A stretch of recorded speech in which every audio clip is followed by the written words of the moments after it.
So many obviously are hearing you for the first time on the new Kendrick album, but you've worked with him before.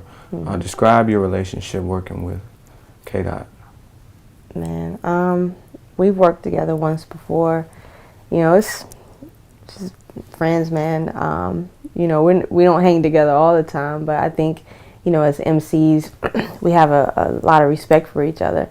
You know, I call him my homie. Like anytime he's in North Carolina, he stops by the studio.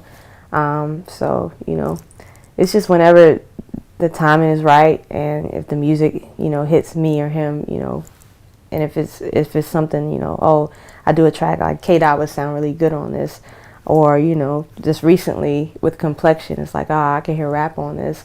You know, that's how we kind of do it, you know. But okay, well, obviously, you know, he's got, you know, a lot more fame now than before. But is it hard to get in contact with him these days, or is he easily accessible? I say before he hit me about this project, I hadn't talked to him or seen him in about 2 years, year and a half, 2 years. So I don't know if it was hard because I didn't necessarily like, oh, I need your number, you know. I would send him an email every now and again, like, you know, checking on him, how you doing, you know, good job leading us. Because, you know, as a front runner of the present day MCs, I think he's doing an amazing job in being a leader. So I send him messages every now and again, but you know, lately I've talked to him at least, you know, once a week, a few times a week. You know, I know I'm the type of person, like, if I know you got a lot going on, I don't usually hit you a lot. 'Cause as an artist, like, I know how that is. Yeah. But, you know, the whole team is family. Like, me and Absol, we're pretty close. You know, I talk to him a lot. Schoolboy Q's good. You know, they're just all family. So if you talk to one and, you know, is everybody good? And they be like, yeah, everybody's good.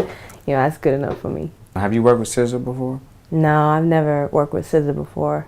We've met twice. But nah, we never worked together. Not yet. Okay. I think I'd like to see, you know, the collaboration. Yeah, I love her music, man. I think that'd be dope. So how did the collaboration come together on To Pimp a Butterfly? This is an idea that he came up with a year and a half ago. It was the day after the Control verse dropped. I was in New York for a listening session, and afterwards I went to DJ Premier's studio to shoot a video. And Ninth was talking to Kendrick on the phone, you know, while me and Primo were filming. And Kendrick was in Africa at the time. And he, you know, they were just having a regular conversation. And he told Ninth, he was like, hey, I have this idea for a song, and, you know, I want to put Rapsody on my next album. And it's like, okay, word. He was like, well, just let us know, you know, keep us posted. We'll be ready whenever you are. And, you know, that's what it was. And then, you know, a year and a half goes by. You know, it's always in the back of your mind, but as artists and knowing how the creating process goes, things change, you know, so I'm never the type of person, like, keep knocking at your door, like, yo, what's up with that feature? Yeah, like, yeah. That's not me. Like, you know, I like to let things organically happen however they're going to happen. Of course. So a year and a half goes by, and January 11th of 2015, you know, they hit us up and, you know, let us know, like, we're about to send you something. So that's basically how it happened. They hit us on a Tuesday, I think it was. Maybe a week later, I got the song, and I called Kendrick. We talked about the title, concept, and that was it. Just as easy and quick as that. Some people may not know this, but you have, like, the only featured artist with the rap verse on the album. I mean, do you ever think about the dynamic of that and how, you know, is that significant to you at all? Or how does that feel to you? Yeah, it's definitely significant. It's a good look. To be on a project that monumental and historic, and, you know, introduced to the world in that way, like, you can't not think about that. I didn't think about it when I was writing the verse. You know, I wanted to focus on making a good song, but after I had a chance to sit, you know, it's like, this is one of the biggest albums people have been waiting for, not just this year, but I'd say maybe in the last decade. So you think about it, it's like, wow, and he picked you to be a part of it. The only female too. Right. You know, outside of female, just, you know, outside of Snoop to be the only feature as a rap, like, that says a lot, you know, about how much he respects the music. And I think that's dope, like, you know, for him to be my peer. And it doesn't matter, you know, how famous I am or how famous I'm not. you know, he just appreciates the music and the skill.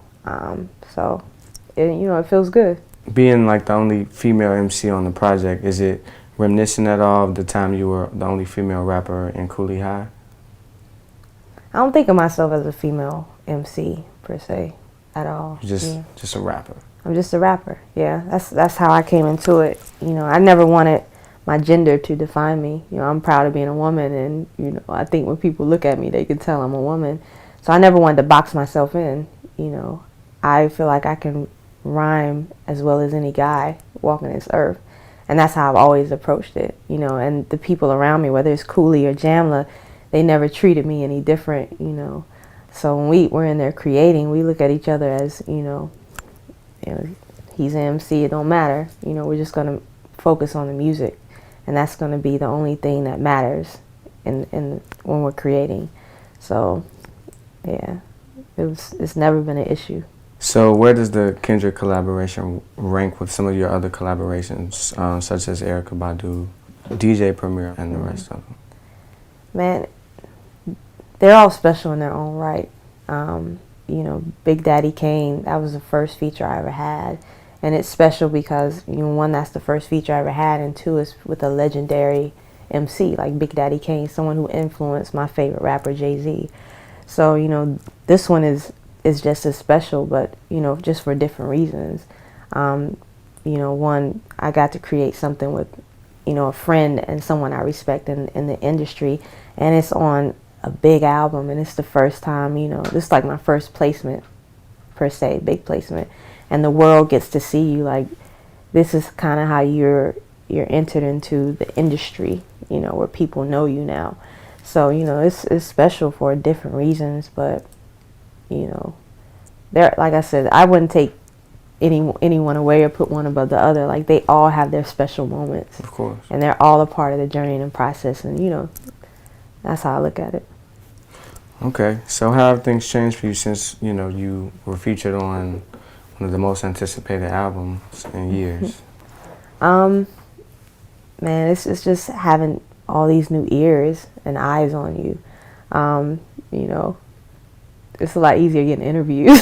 I can say that. Yeah. You know, because you can go in and people know who you are now. You know, you're just not this name or this rapper. Like, you know, you have a little clout to you now. So, but other than that, like, I don't feel any different. You know, I guess this is something that once you do it every day, like, you're prepared for. It's just like breathing. You know, whether you're in a gym shooting free throws every day, when it's time and you're on that big stage in a big game and you got to hit that free throw, you just hit it, and then you go take a shower and go to practice the next day, ready for the next game. So that's how I look at it, you know. But I mean, it just feels good just to, you know, watch people who are listening to me for this first time or going back. It's like, oh, I love that verse, let me see what else she has. It's just good to be able to see that live time through Twitter and social media, and just to see that reaction. And it's good that everybody likes it, you know. So how did you approach the Complexion track, and what does it mean to you? Man, when he told me the title and the concept, like, we didn't talk long about it. We didn't have to, because, you know, I could relate to it. You know, being a black female and being darker skinned, you know, I know how that goes to play into, you know, the black community, where it's, you know, light skin versus dark skin. And, you know, that's the history. It goes back to slavery, where you have, you know, the light skinned in the house and, you know, the dark skin in the field working. And, you know, how one thinks they're better than the other for whatever reason. But, you know, it's definitely something I dealt with growing up, whether, you know, it was going to the beach and I felt like, I don't want to be out in the sun. I don't want to get too dark, you know, because for some reason, whether it be, you know, how society views dark-skinned people or versus light-skinned people, you know, just the views on, you know, what's beautiful, you know, that went into play with me. And it wasn't until I got introduced to hip-hop and Spike Lee movies where, you know, it's like, wow, you know, that's what you were stuck up on, or, you know, what you thought wasn't beautiful, that's not the case, you know, and you learn to love yourself and see what true beauty is. So it was special to me for that reason, and two, because I have a niece who's dark skinned, and, you know, I'll take her to get a Barbie, and she will never want the black Barbie. She'll call it ugly. So, you know, I thought it was a topic that needed to be touched on. And, you know, for people to hear, like, yo, you know, God made us in all different colors, shapes, and sizes, whether you're white, black, dark skin, light skin, red, brown, it don't matter. Like, you know, we're all beautiful, you know, all shades and all colors. So, you know, I think it's important to get that message out, you know, for people to love themselves, you know. And, you know, that's how I approach the track, like, just to tell my truth about it. And to say it in a way where, you know, it was simple but complex at the same time. Like, I wanted to make it fun, but I wanted to be lyrical too, but, you know, for people to understand it. So, you know, I just went in there and said, you know, just do you, have fun. Don't overthink how big of an album this is, you know. He called you because he respects you and, you know, he knows you can do it. So just do you. And that's kind of how I approached it.